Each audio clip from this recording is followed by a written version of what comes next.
Hello guys, Streamer 1080 here. In this project, we're going to control the LEDs using the I2C bus. So here we have two PWMs configured, one for the green pin and one for the blue pin.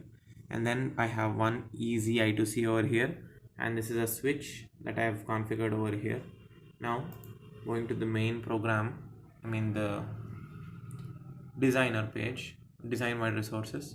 We have connected the blue pin to the P0 of 3, and then green pin to the P0 of 2, the switch to P0 of 7, SCL SDA to 30 and 31.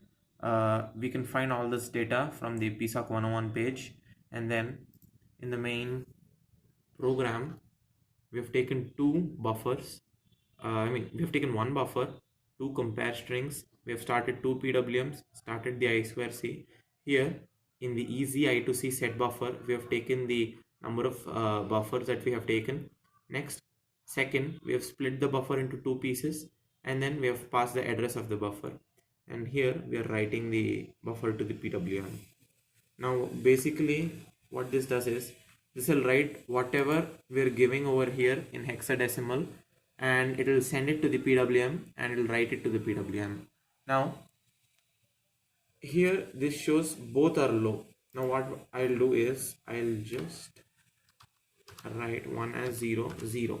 So basically what this does is this will turn on the LED, and one of the two LEDs should get turned on.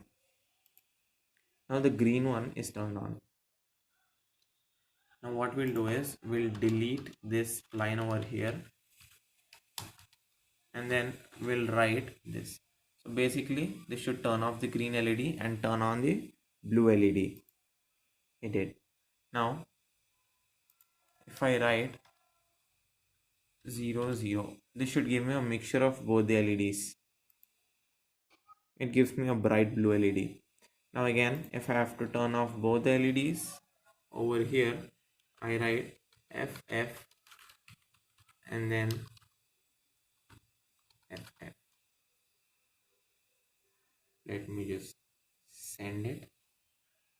The LED got turned off. So hope you liked it guys. Thank you. Please like, share and subscribe.